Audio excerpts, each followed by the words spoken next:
I was 15 when this happened, a sophomore in high school. Lunch periods were randomized, so I only had my friends Alex and Danny in my lunch block that year.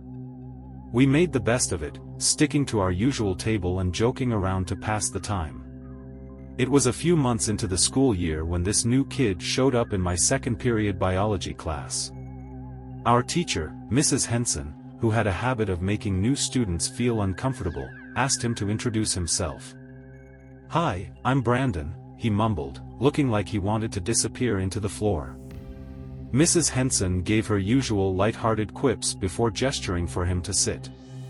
The only open seat was next to me at the back of the room. He made his way over, plopped down, and glanced around. When his eyes landed on me, he nodded. "What's up?" he said. "Not much," I replied. He introduced himself again, and I told him my name. Brandon wasn't much to look at, average build, patchy facial hair, the kind of kid who faded into the background if you didn't notice him. But there was something in the way he carried himself that seemed off. I chalked it up to first-day nerves and tried to be polite.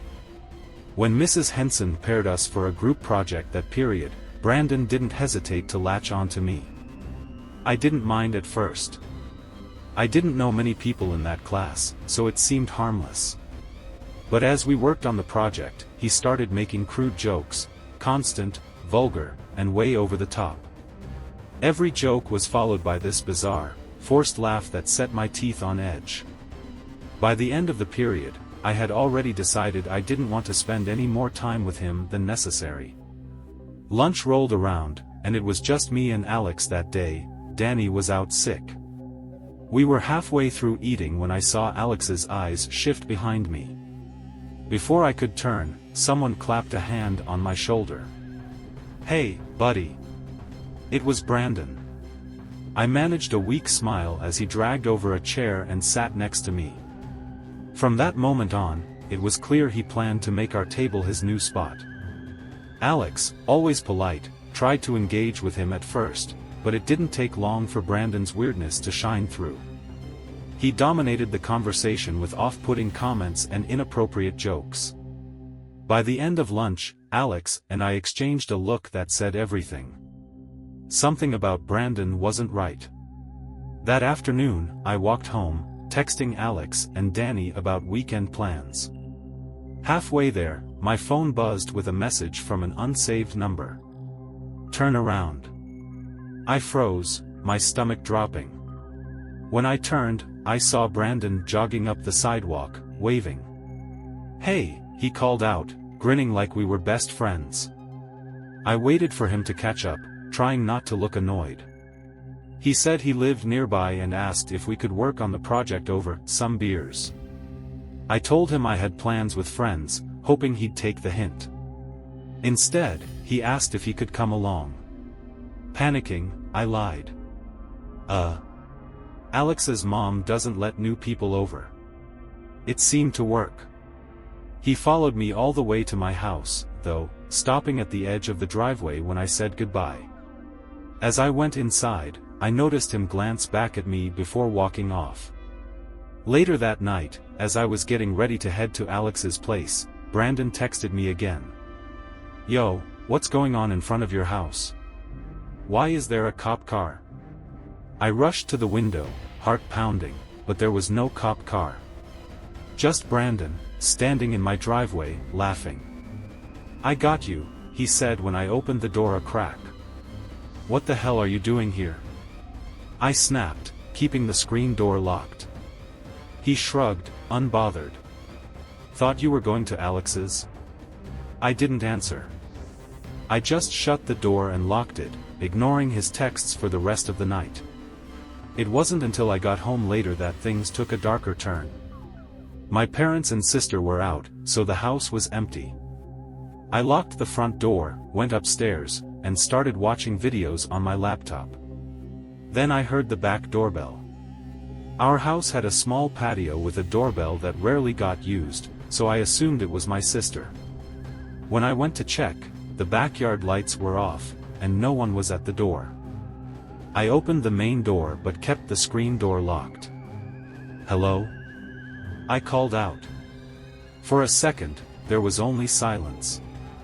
Then I heard it, the scrape of a shoe on concrete, just out of sight. I slammed the door shut, locked it, and bolted upstairs. My phone buzzed. "Come outside." It was Brandon. I didn't reply. Instead, I texted him back, "I'm calling the police." His response came almost immediately. Okay, I'm leaving." The sheer casualness of it chilled me. He'd been waiting in my yard, trying to lure me outside. I sent screenshots of the conversation to my family, friends, and eventually, my teacher. The school contacted his parents, and I later learned Brandon's behavior was the reason his family kept moving. He had a history of fixating on people, crossing boundaries, and making them uncomfortable. He didn't show up to class on Monday, or ever again. I can only hope he finally got the help he clearly needed. But to this day, I still get a sick feeling thinking about what could have happened if I'd stepped outside that night. I was in my senior year when this happened, a year when everything felt electric, reckless, and unstoppable. It was football season, and in our sleepy little town, Friday night games were the pinnacle of entertainment. Our team was good, and there wasn't much else to do except cheer them on. That Friday started out like any other. I was sitting in a useless elective class with my buddy JJ. We were the kind of duo who'd find trouble just to stave off the boredom. JJ, ever the smooth talker, leaned over to Kayla and Ashley, two girls we knew well, and invited them to the game with us. They said yes, and with that, the night was set. JJ picked me up a few hours after school, and we swung by to get the girls before heading to the school's back parking lot. We'd smuggled a couple of Four Locos, pouring them into water bottles for the bleachers. By the time we made it to the top row, the game was in full swing, and the energy of the crowd was contagious. But as the game wore on, things shifted. Our team was losing, badly, and by the fourth quarter, most of the bleachers had emptied out. We stayed, more interested in the company and the buzz than the score. When the lights on the field finally shut off, plunging everything into darkness except for the faint glow of the moon, JJ had an idea. "Let's go into the woods," he said with a mischievous grin. The girls protested immediately, but that just egged him on. When they refused to budge, JJ and I bolted toward the tree line, leaving them alone in the dark. Just as we predicted, their fear got the better of them, and they followed us, muttering threats about payback. The woods were fenced off, a neglected patch of tangled trees and overgrowth. Kids had made a hole in the chain-link fence years ago, and we slipped through. The moonlight barely pierced the canopy above, casting eerie shadows across the ground. JJ and I decided to scare them further, running ahead and hiding behind trees. We muffled our laughter, watching as they stumbled after us, calling our names. That's when JJ froze, his hand gripping my arm. "Look," he whispered. I followed his gaze and saw it, a figure. It was tall, impossibly tall, standing between two trees about 15 feet away. The moonlight barely outlined its shape, but I could make out what looked like a long, distorted body. Then it spoke. "You kids shouldn't be here." It was a woman's voice, but it didn't match the figure. The sound sent ice down my spine. We didn't move. We couldn't. But as we stared, the figure began to grow. It loomed closer, though I never saw it take a step. There were no footfalls, no movement, just the suffocating sense that it was coming for us. "Run!" JJ hissed, and we tore through the trees, yelling for the girls. When we finally found them, we didn't stop running until we were out of the woods and back at the car. Gasping for air, we told them what we'd seen. A 7-foot woman. "Are you kidding?" Kayla asked, her voice shaky. We weren't. From the safety of the car, we watched the edge of the woods, expecting someone, or something, to emerge. But nothing ever did. That night ended in restless silence, and I tried to convince myself it was over. But months later, the memory came roaring back. It was summer, and I was working as a custodian at the school. The job was mindless but paid well enough, so I returned every year. One afternoon, I was mowing the courtyard when I noticed someone standing at an upstairs window. It was an older woman, maybe in her 60s, with short, curly hair. Her face was blurred by the glare of the glass, but something about her posture unnerved me. She didn't wave when I did. She didn't move at all. I ran inside to find my boss, dragging him to the math hallway where I'd seen her. But when we got there, the classroom was empty. The doors were locked, the lights off. "You need some coffee," he said with a laugh, brushing it off. I tried to shake it, but the unease stuck with me. Later, as I mopped the upstairs hallways, I kept hearing things, small creaks, faint whispers. My radio was playing, drowning most of it out, until I heard a voice clear as day. "Young man." It was a woman's voice, calm and measured, but it made my blood run cold.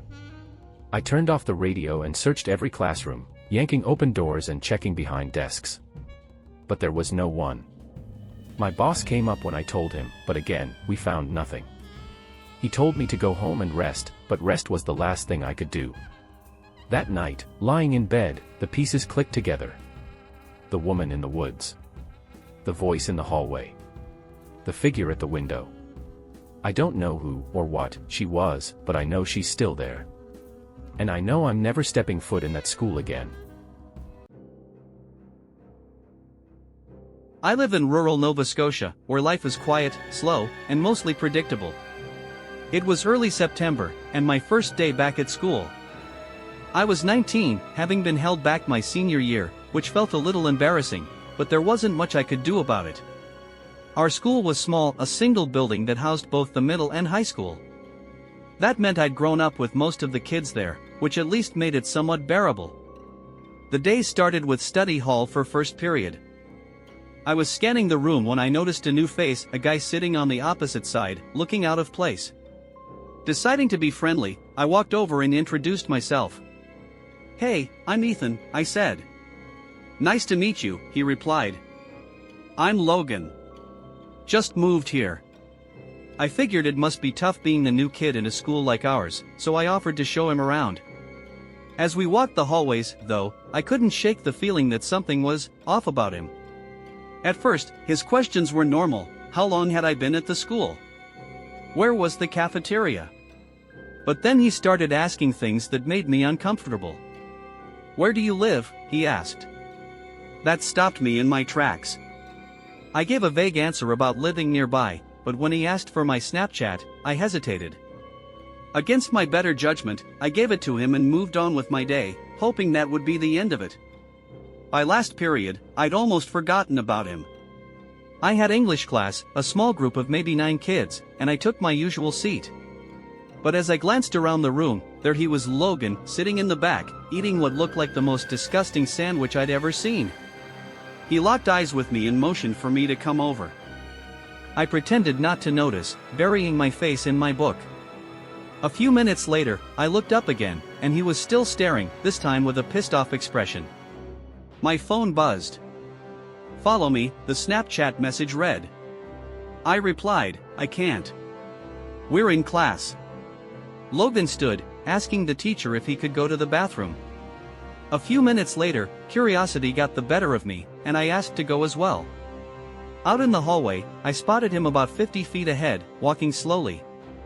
I stayed back, quietly tailing him as he turned down an old and used corridor in the school, the kind reserved for storage, staff offices, and bathrooms no one used. I saw him open a door. It was the entrance to the basement. He slipped inside and shut the door behind him.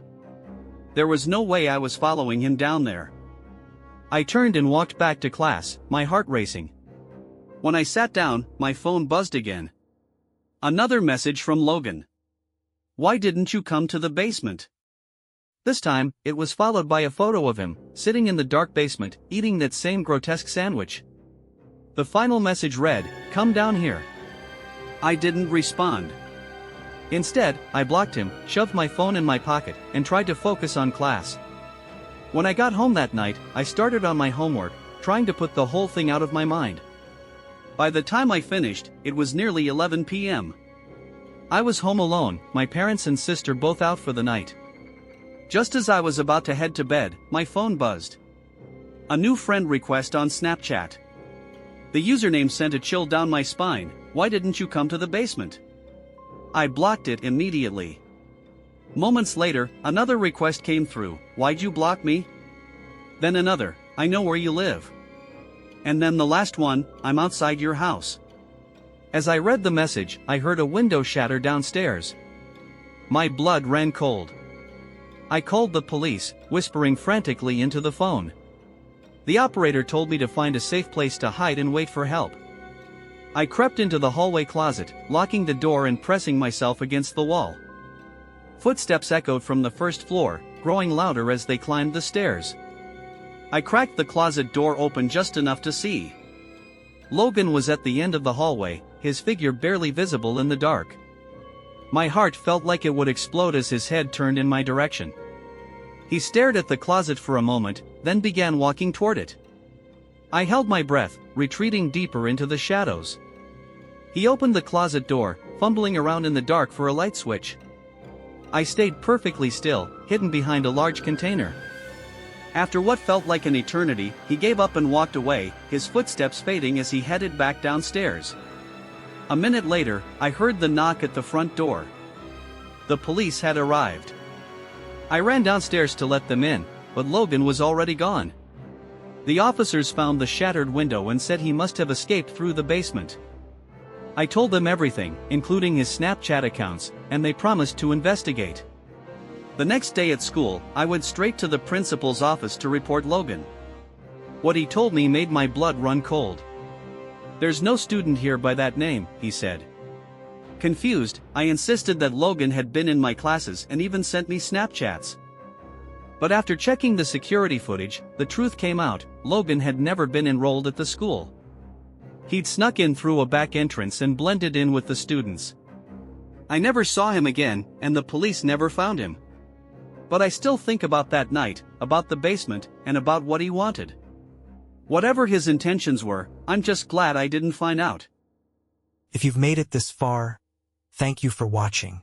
This is just the beginning of the stories we'll uncover here at Horror Haven. Don't forget to subscribe for more chilling tales, and hit the notification bell so you'll never miss the next journey into the unknown. Until next time, stay safe, or at the very least, stay in the light.